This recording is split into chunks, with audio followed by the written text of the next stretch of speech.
PR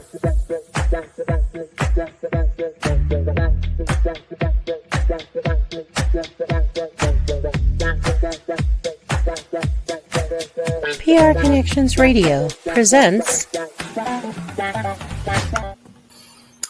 Welcome to Vegas Hockey Hub here on PRConnectionsRadio.com, the voice of new media. I'm your host, Ian Kelly.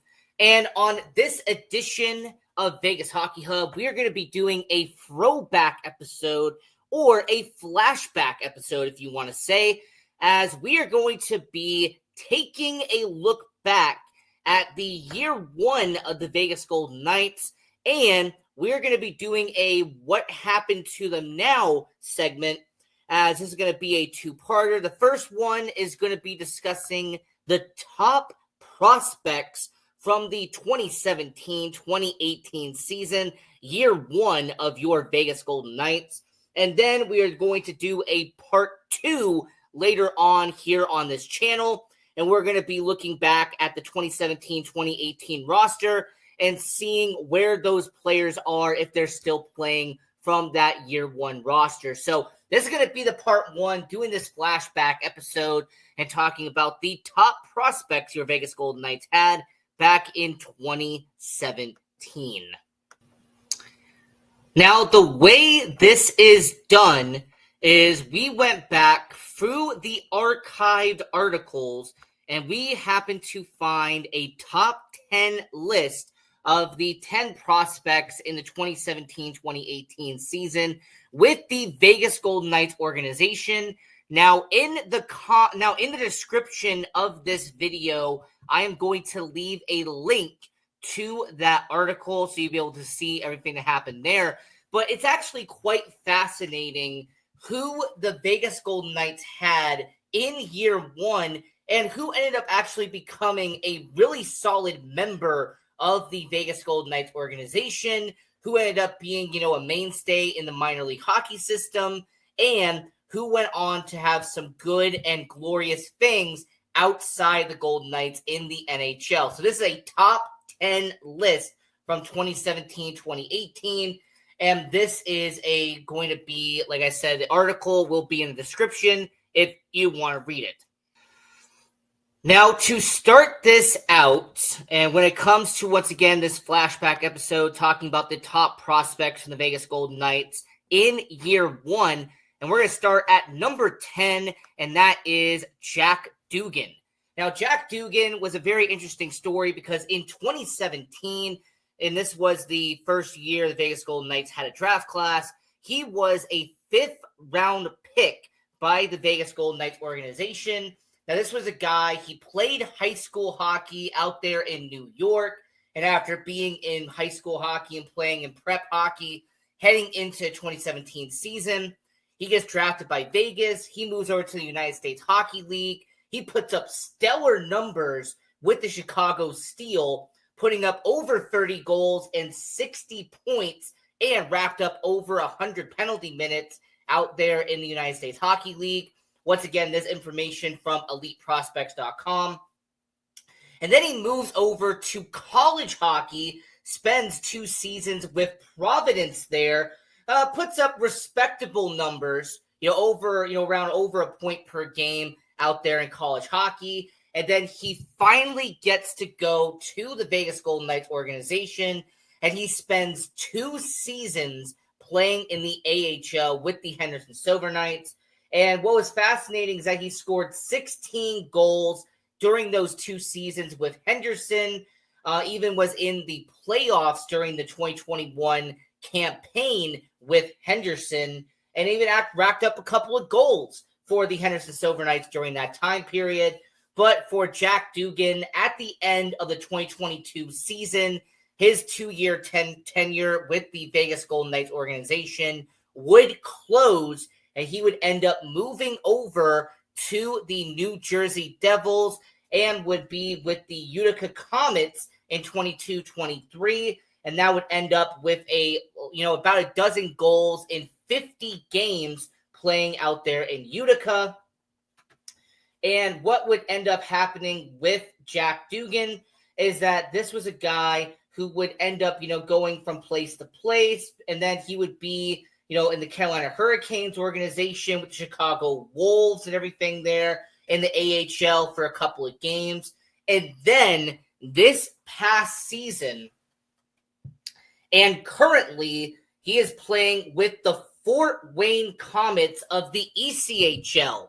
So being in Double-A hockey for Jack Dugan. In fact, his jersey is right there. Now, him being an alternate captain and then captain of the Fort Wayne Comets. And for Jack Dugan, I mean, this guy, 20 goal scorer, racking up around 75, 80 points in the ECHL. And the main specialty of Jack Dugan is that in the past season, racking up over 100 penalty minutes in the ECHL. So for Jack Dugan at this point in his career, this is someone who is, he is, about 26 years old in Jack Dugan.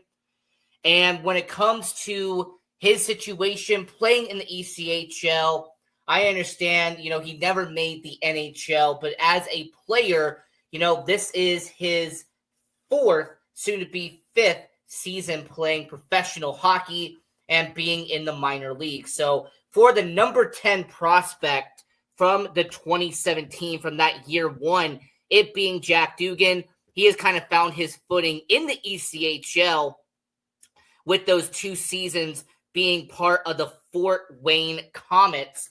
And I also do want to remind, when it comes to the Fort Wayne Comets, this is a organization that is, this is an ECHL team. They've made the playoffs in the past in the ECHL.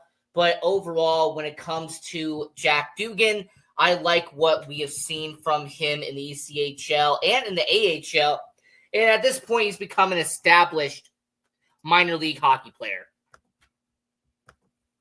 So when it comes to looking back at the top prospects from the inaugural season of the Vegas Golden Knights, number 10, Jack Dugan, didn't make the NHL roster and didn't even make the Vegas Golden Knights main roster, 2 years in the ECHL.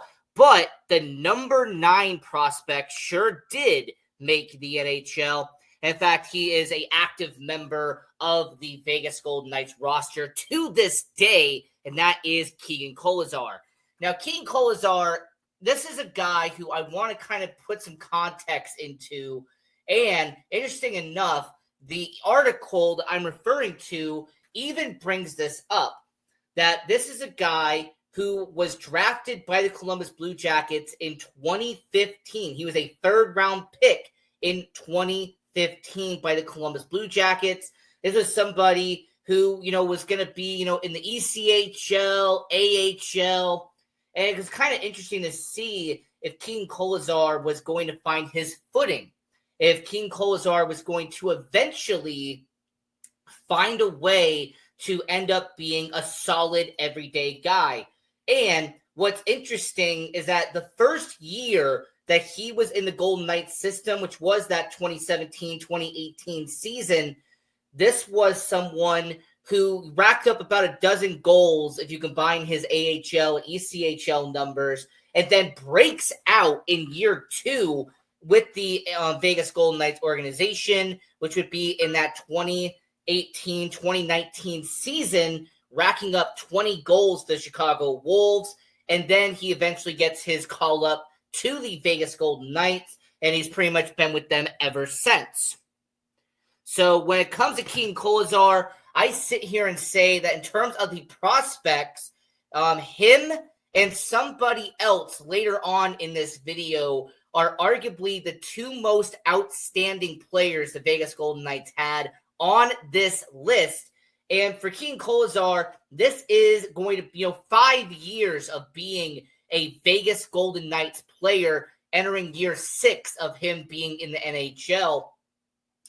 And overall, very happy to see that Keegan Kolesar went from being the 9th prospect on this list when they were talking about the best prospects from year 1 to now being a solid NHLer, being a leader of sorts in the locker room, and somebody who the Vegas Golden Knights can count on when needed. So, yeah, for number 9, being Keegan Kolesar, this was definitely a plus and a positive for the Vegas Golden Knights with longevity and everything that he has done.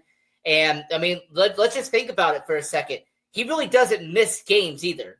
I mean, this is a guy who plays well over 70 games almost every single year, and that is what you need from a guy like Keegan Kolesar. So for number 9, looking back at the best prospects from year 1, he definitely would be on that list, and definitely someone you would want to have on that when it comes to the flashback episode and talking about the top prospects from 2017.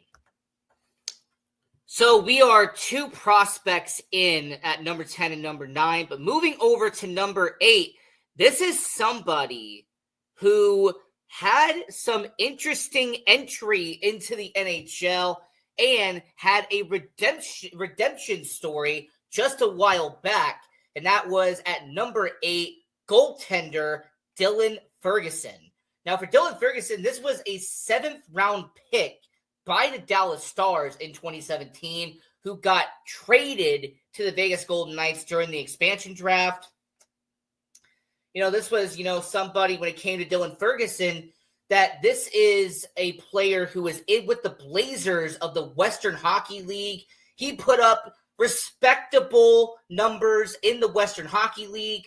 But then in 2017, 2018, the first year of the Vegas Golden Knights' existence, he was forced to play for the Vegas Golden Knights against the Edmonton Oilers. Goalie injuries were racking up for Vegas in year 1, and they had to count on a young, and I mean very young, near 18-year-old goaltender in Dylan Ferguson. And, he had about 10 minutes of ice time in the NHL. But, there were some people wondering what was going to happen with Dylan Ferguson. What was his story going to be when it came to the Vegas Golden Knights? Well, after one final year playing in the Western Hockey League with the Blazers in 2018-2019, he would eventually earn his shot, and he would play 3 seasons with the Golden Knights organization.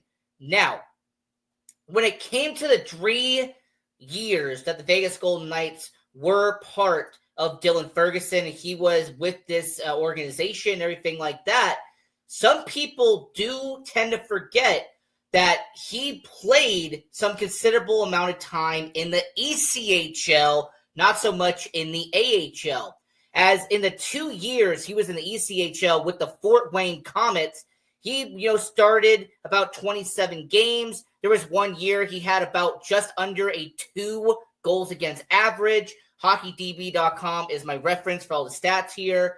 And in 2020, 2021, this ended up being a solid year for the Fort Wayne Komets, as they actually ended up winning that year in 2021. So overall, 2021 ended up being the Fort Wayne Komets winning the championship, and that was with them having the Vegas Golden Knights as their affiliate, having them part of the organization. So, Dylan Ferguson does well in the ECHL, but he only had 3 starts in the AHL in 2019, 2020, and 2020, 2021. And that was with Chicago Wolves and the Henderson Silver Knights. And then in 21-22, his final year being with the Vegas Golden Knights organization, he would play about a dozen games at goalie for the Henderson Silver Knights. He had about around a .500 record for the Henderson Silver Knights. And after that season, he would end up moving on and would be with the Toronto Marlies of the AHL, which is the Toronto Maple Leafs affiliate. Now, what was interesting is that when he goes to the Toronto Marlies, that was on a PTO, professional tryout agreement. He would end up, being there. He would get loaned to the ECHL, and then he would end up being traded from Toronto to Ottawa. And one of the most interesting stories that came out of the end of the 22-23 season is the Ottawa Senators gave Dylan Ferguson a second chance in the NHL, and he would end up playing in the NHL once again, having 2 games played with the Ottawa Senators. and would have a 1-1 record with about a 2.5 goals against average. But it was great to see Dylan Ferguson back once again after what he did previously in that one start he made with Vegas all those years prior. Now, for Dylan Ferguson, he spent the 23-24 season in the KHL with the Dynamo and put up, reasonable numbers, around 500, goals against average, just around 2.5. And then Dylan Ferguson would be back in North America, and he would play with the Iowa Wild, which is the jersey that you see right there, as an AHL goaltender in the AHL. So, we're seeing when it comes to Dylan Ferguson, it's a long road, and there was a lot of, curves and twists and turns when it came to Dylan Ferguson.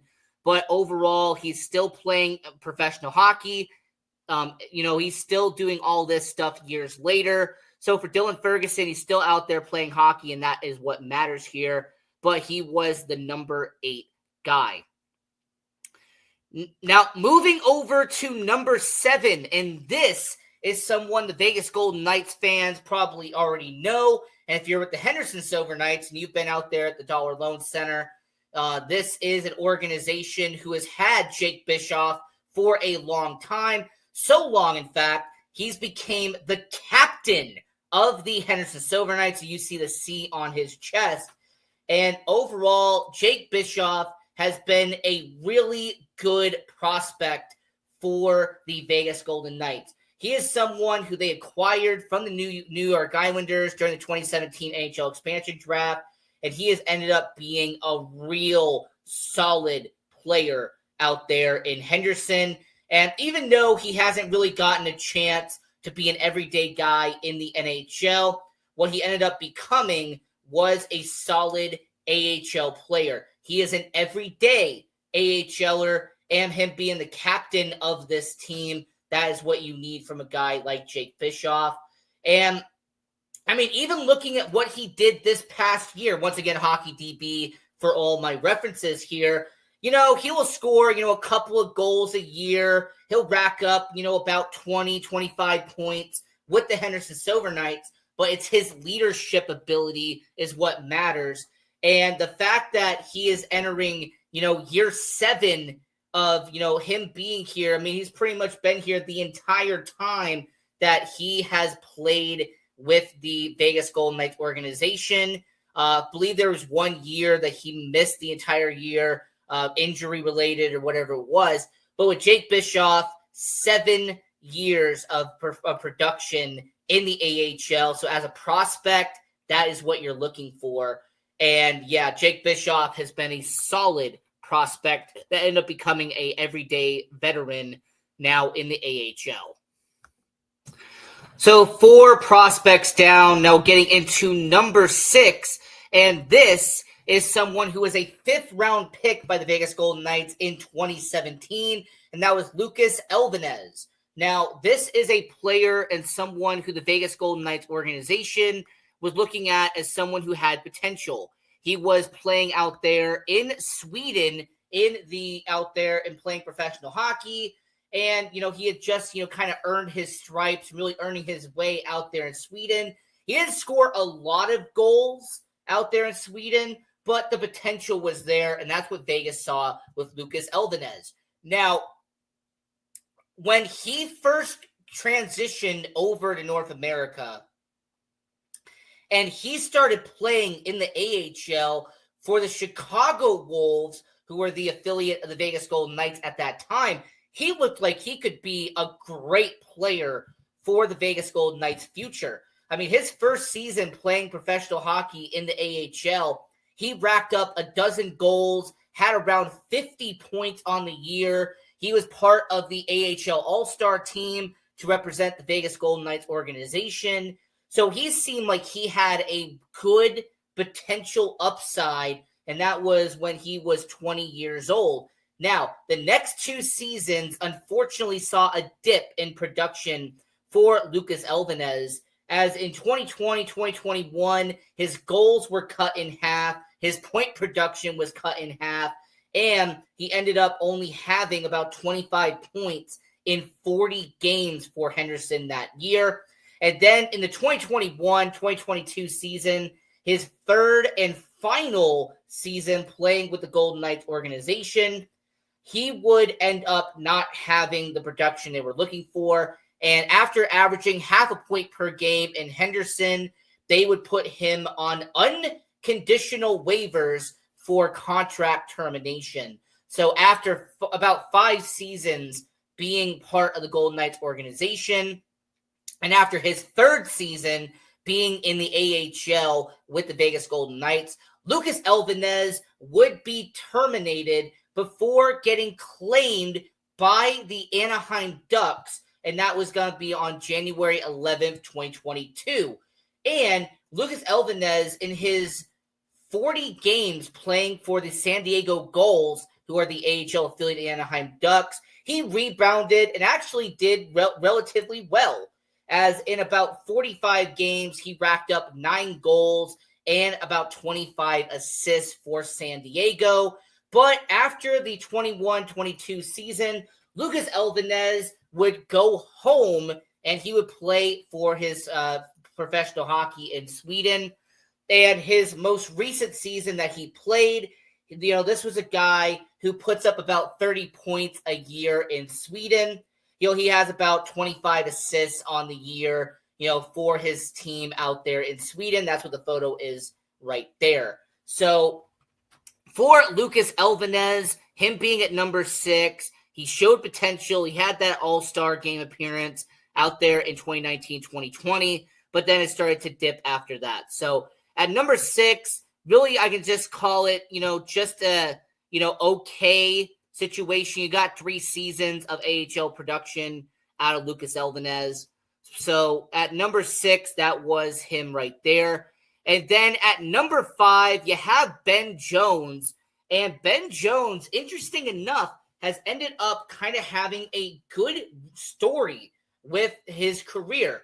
So he was part of the Niagara Ice Dogs of the Ontario Hockey League when he got taken by the Vegas Golden Knights in the 7th round of the 2017 NHL draft.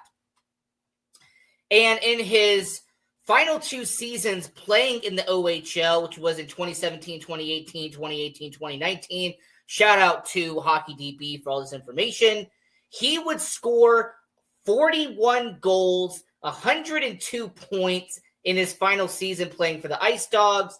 And then that 2017-2018 season, he would have a 30-goal, near 50-assist season out there for the Ice Dogs of the Ontario Hockey League.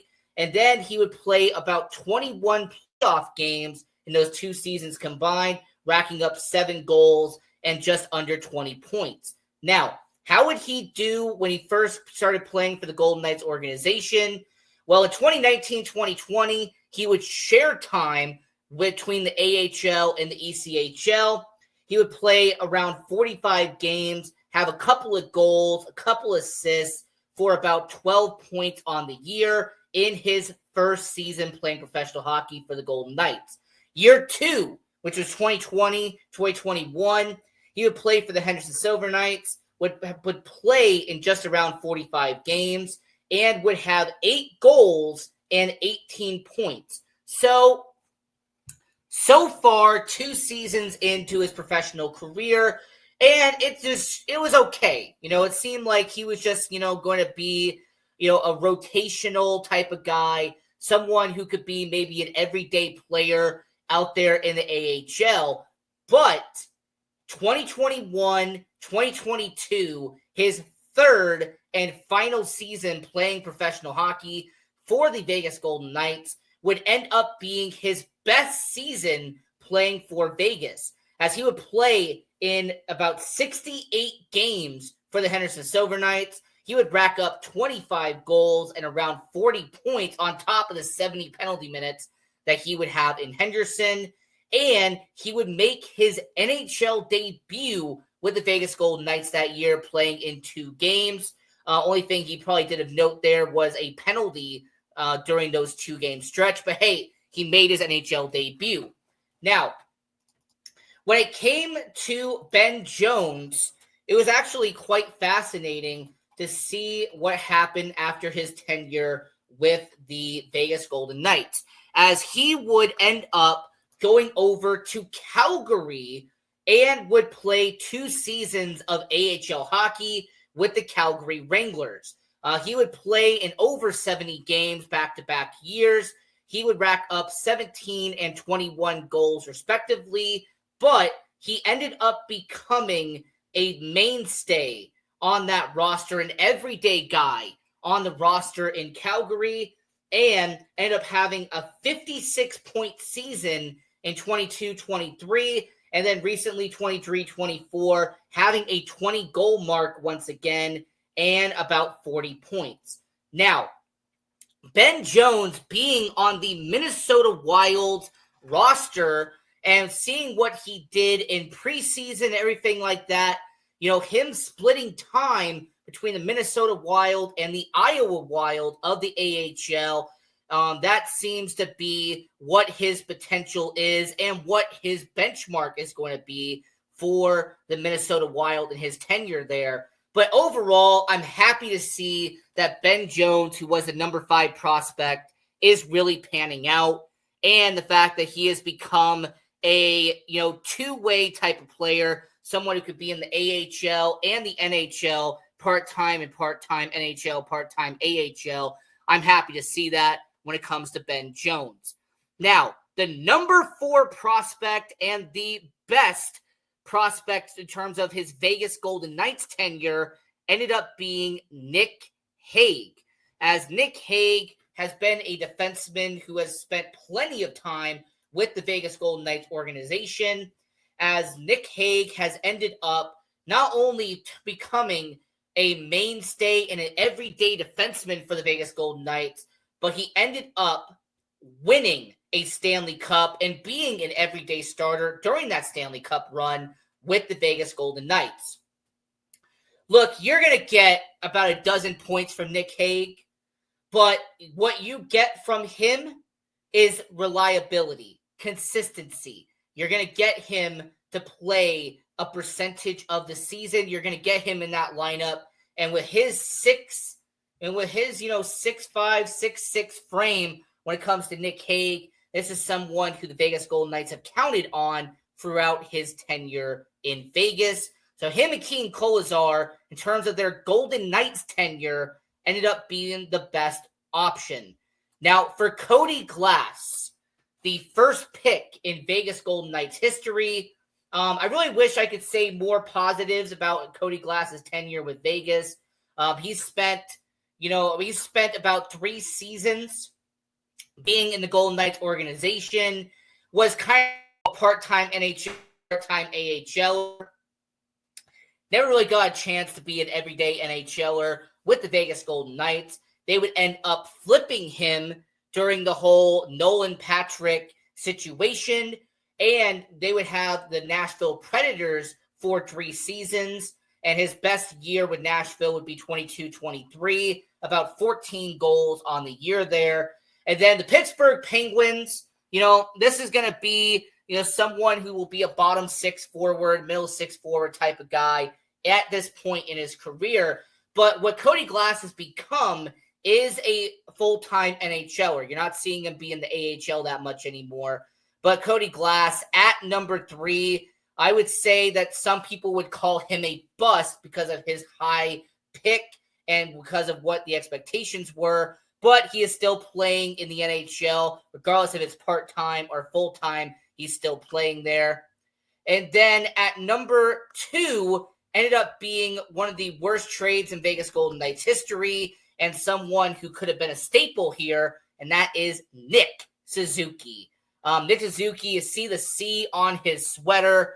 Montreal Canadiens. This is a player who has become a multi-time All-Star, and the more I talk about this, the more, unfortunately, I get PTSD from how they messed up this trade. Max Pacioretty coming to Vegas was nice, but, Nick Suzuki would have been arguably a great player for Vegas. But the number 1 prospect entering the year was Erik Brannstrom. Now, Erik Brannstrom, who played professional hockey in Sweden, there was so much hype surrounding Erik Brannstrom, and unfortunately, he just did not end up panning out. This was a guy who got traded to Ottawa in the Mark Stone deal, and he spent a few seasons in Ottawa. He was, a part-time NHLer, part-time AHLer. He goes to the Colorado Avalanche. He's been going from, maybe team to team. But overall, when it comes to Erik Brannstrom, unfortunately, just did not live up to that number one prospect situation. So this was the flashback to the top prospects in the 2017 season, looking back at year one. So this is Vegas Hockey Hub. I'm your host, Ian Rickelli. And until next time, have a good one. PR Connections Radio thanks you for watching this podcast. Check out more episodes of this show and our others at prconnectionsradio.com.